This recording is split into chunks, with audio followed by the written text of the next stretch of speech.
And Winfrey as excited being around you as when he talks to us? Yes.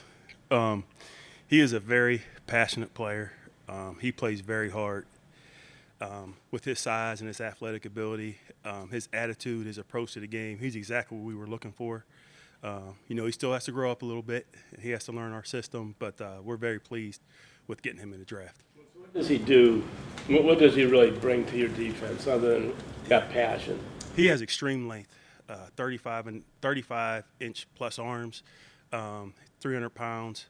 He gets off the ball. He's very explosive, and we want to have more of an attacking front. We want guys that get off the ball, dent the line of scrimmage, and that's exactly what he did in college.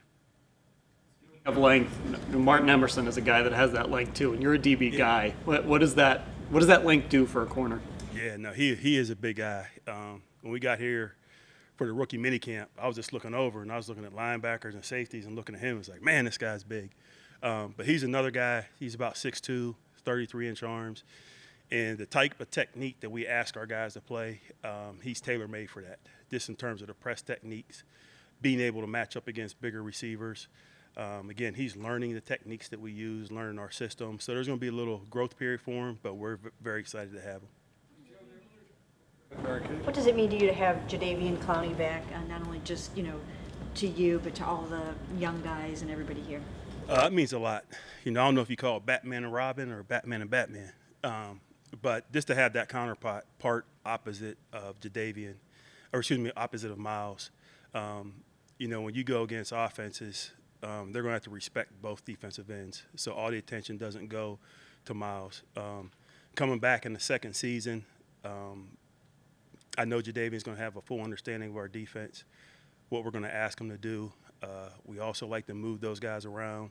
So I know he's very comfortable. I saw him briefly when he came back, signed his contract, but we're all excited to have him back in the building. You had quiet confidence in the organization that it was going to happen. Were you as confident that all along he'd be back?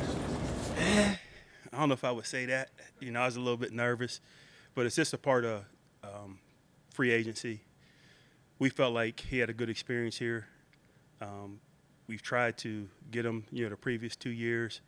I think there's a comfort level with Coach Kiffin as a defensive line coach, comfort level with Coach Stefanski as a head coach, and myself as a coordinator. So throughout the process, I felt like if things were even, that he would come back. So thankfully, it worked out in our favor. Greg Newsome last week about sliding inside. You seem very willing and excited. Like, how important is that when you're asking a guy to kind of change positions, and what really went into that decision? It's very important. He did it for us towards the end of last season. He has the size, the intelligence in terms of diagnosing plays, running past plays to do that. All of the corners we bring in, we try to cross-train them to see if they're capable of doing those things, and he proved that he could. So it's a natural move for us to have him play inside. And we'll get into some, packages where maybe we're playing with two nickels. So we put as much speed on the field, but it's good having them to have the ability to do that for us. And the other outside corner, is that Greedy's job right now? Yeah, I just feel like we have 3 or 4 good corners that can go play for us right now. Greg can play inside, so that moves Greedy outside. So he is really the third outside corner. But when he stepped in last year, he proved that he could play at a high level as well. So all the attention on the defensive lines, Miles and Jadeveon. The interior guys, though, it feels like you don't have a lot of known quantities there. It's not to say you don't have talent there, but you don't have a lot of guys with proven track records there. Just how do you feel about those young guys and their development and your confidence of depending on them this season to get it done inside? That's part of the process. I feel like right now as a defense, we're kind of in that stage where we're developing young talent. Jordan Elliott played for us. He's a 300-pounder. He's moving around really well. I think the lights are starting to come on for him. Signing Taven Bryan, I remember evaluating him when I was at Denver, and I know he was like our number 1 defensive lineman coming out. He's the same type of guy, as I mentioned earlier, with Perrion. He's a guy that attacks the line of scrimmage. He's athletic for his size.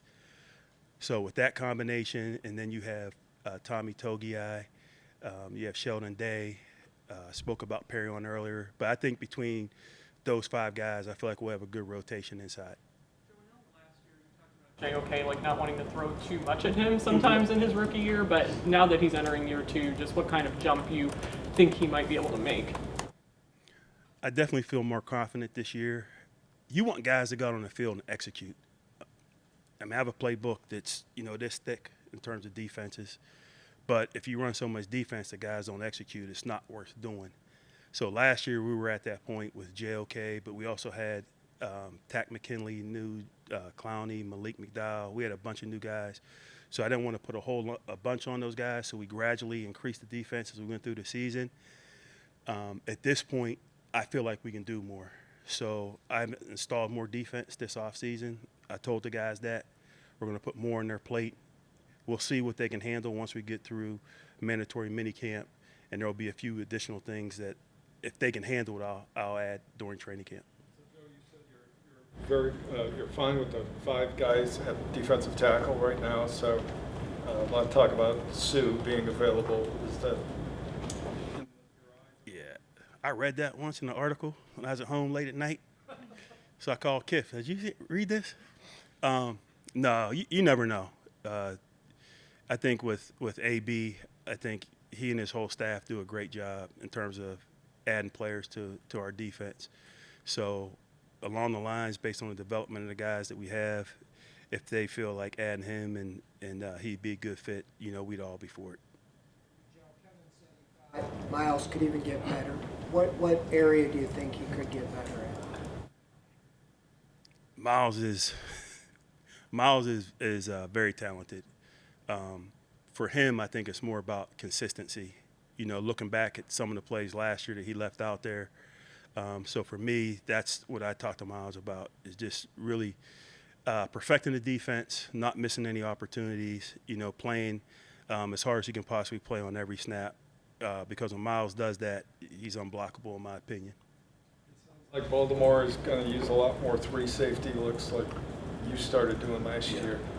Can you still do that without having that 4th, who's the guy who left, MJ Stewart? I mean, can you still employ that? Yes. Right now, our 3 safeties, John Johnson, Grant Delpit, and Ronnie Harrison. So we have the ability to get those 3 guys on the field at the same time, like we did last year. And we're still developing the young guys, Richard LeCount back there. But we have the ability to create those matchups based on our game plan. The way it worked last year? Yes. There were some things, because I tried to mirror our packages, what we did in nickel, what we did in dime, but going back and looking at our self-scout, I'll probably do certain things in dime that I won't do in nickel, just based on the time spent that we have to teach those guys.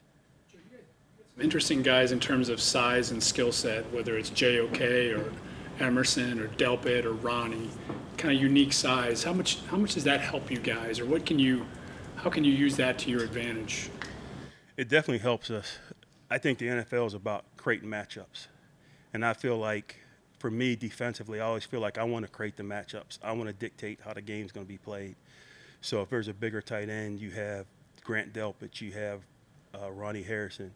We also have big corners if we want to match up. So if we want to put Greg Newsome down there, or Emerson comes along. So we can put different people on the field in different positions based on the matchups that we want to create. With Jacob in the middle, is that something we could see going forward? Yes, there's flexibility at that position. I know they can, like Anthony and Jacob can play Mike. They can also play the will linebacker position. So we can do some things there as well. Greedy Williams kind of show you last season when he was coming back from the shoulder and was in and out, kept dealing with it. Yeah. And then the second part of the question is, with drafting Martin, kind of where does that leave Greedy?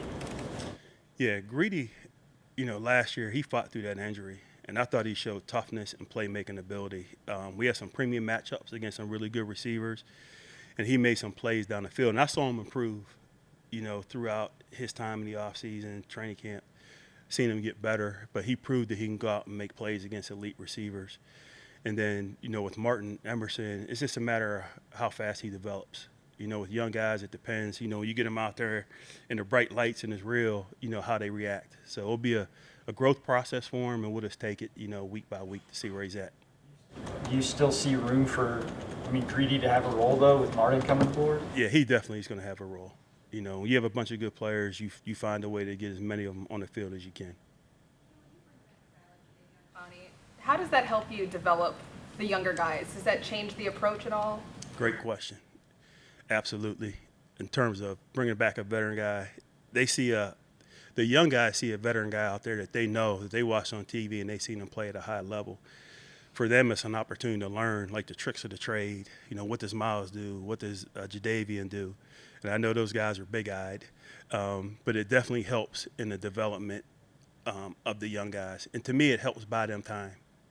You know, they don't have to go out there and feel like they have to play 40, 50 plays. We can slowly get those guys or integrate those guys throughout the season and give them as much as we feel like they can handle.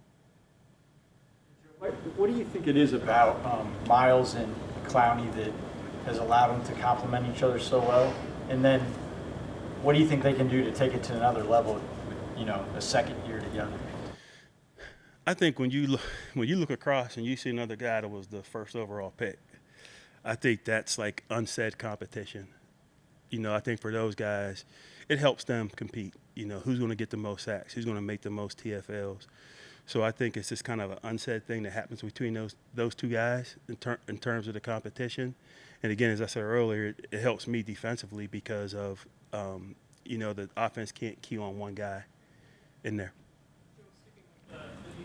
What have you seen from Chase so far since he got here, especially as a one-on-one pass rusher? It's hard. We're not really going, you know, all out in terms of our team periods, but he's a very smart guy, and we feel like he's a versatile player. We may be able to play him, you know, as a defensive end. We get to our sub packages. We may be able to move him around as like our joker.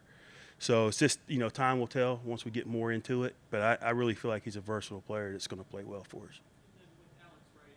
So much about his traits and the possibilities with developing him. I guess just how exciting that is for you and what he's shown so far. Yeah, just the size and athletic ability. You know, he's a big defensive end. I think he's about 275 pounds right now. But you can see the growth potential in his body. Like, you can still see he can develop his lower body, his upper body. You know, I think you guys will see him in 2 years, and he might be 295 pounds and, you know, look like a monster. But we're excited about him. I think for him, it's maybe a little eye-opening. It's kind of like, this isn't UAB, you know, exactly as the NFL. So he has some things he has to work on, but the potential is definitely there.